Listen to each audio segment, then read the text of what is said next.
Hello, hello, hello. I'm Dr. Priscilla, the founder of Speak Excellent English. I want to welcome you to this fabulous Saturday study session for the IELTS exam. I'll wait for a few people to join me, and in the meantime, I'll talk about the weather. It's cold here in North Carolina.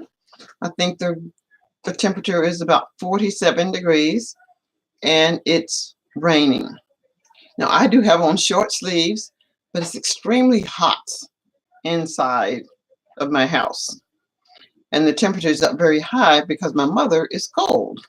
But for me, it's very, very hot. But it's cold, freezing cold outside. So today, I want to welcome any questions that you may have about the IELTS exam. And this could relate to the TOEFL exam as well. I think yesterday when I was on, I just read from Breaking News English until someone joins. So that might be a good thing for me to do today. But today I will read from News in Levels. News in Levels. Once I go to that link, I will post the link inside of the chat so that if you're not joining me live and you choose to read the article, you'll have the link for it as well. So that is News in Levels.com. And if you're watching live or replay, please join my YouTube channel, subscribe to my YouTube channel, as well as join our Facebook group. Our Facebook group is Speak Excellent English. So when you join there are lots of activities that we do in the Facebook group and postings for live classes or free classes if you're interested. All right, so I have Robinson Crusoe, level 3, and I'll post that link. Let's see. I'll post that link in the chat box.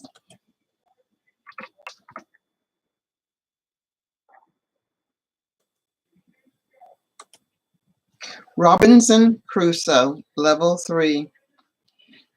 There's an image of trees just situated on an island in a body of water. And I would imagine somewhere in there, I might find Robinson Crusoe. So I will begin to read. Hello, students. Do you want to learn English effectively?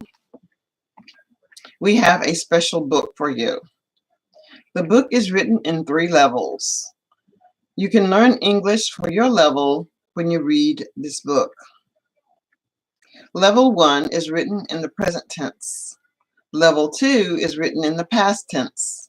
Level 3 is written in grammar, which is important for intermediate students. The name of the book is Robinson Crusoe. You can find the book at www.robinsonCrusoeinLevels.com. You can read 1 chapter every day.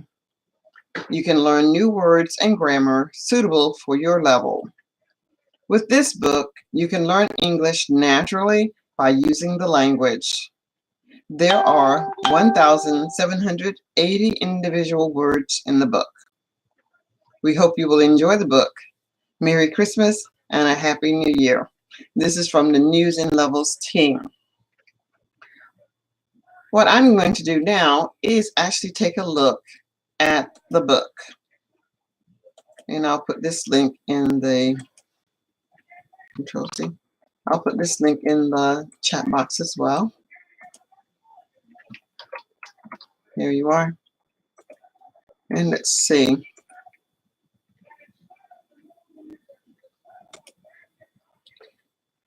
Chapter 1, Family.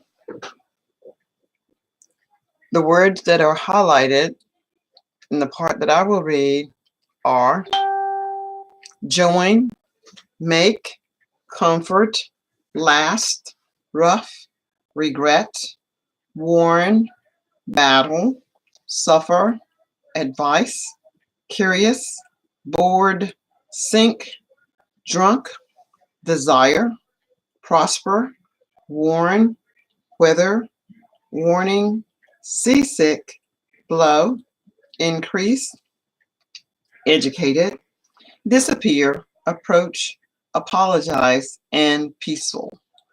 All of these words are from chapter 1. Chapter 1. I was born in York, England in 1632.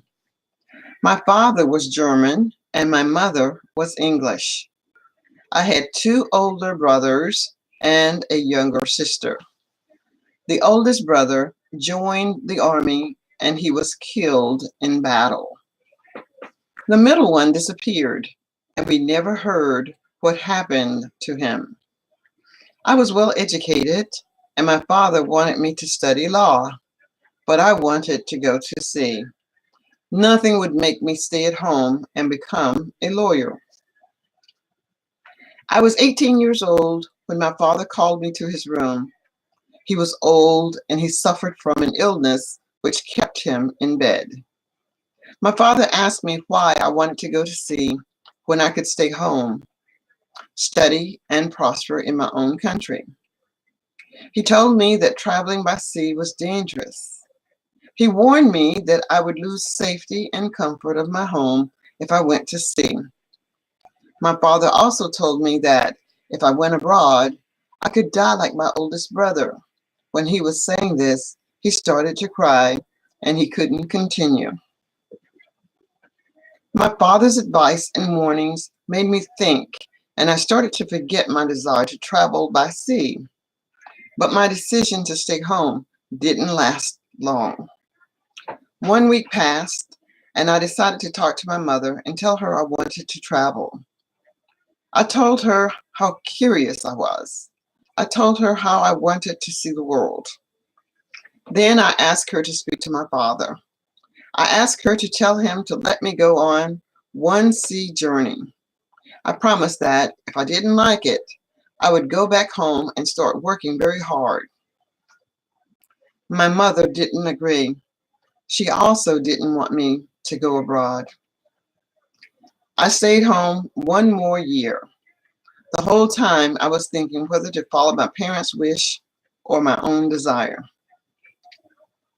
One day in September, I was in the town of Hull. A friend of mine was going with his father's ship to London, and he invited me to go with him for free. I wasn't prepared and my parents didn't know, but I boarded that ship on that September day. The moment the ship left the river and went into the sea, my troubles started. There was strong wind and the sea was rough. A storm was approaching. I was very scared and I felt seasick. I began to regret my decision to leave home. I thought every wave was going to sink the ship. I promised myself I would go home and apologize to my parents as soon as I stepped on dry land again.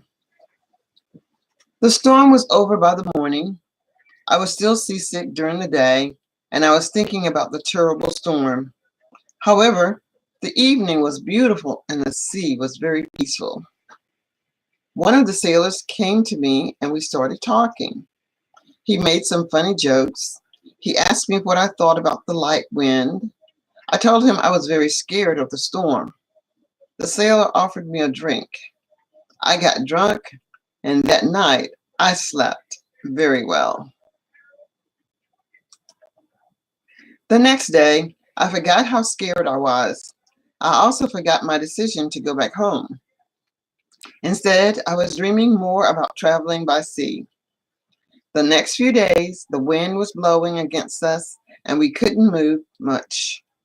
3 days later, the wind increased and we could go faster. That concludes chapter 1, and I will read the next chapter when I'm back online. If you have questions about what I have read, please post those and I will try to address those. Again, I'm Dr. Priscilla. Thank you so much for listening. See you next time.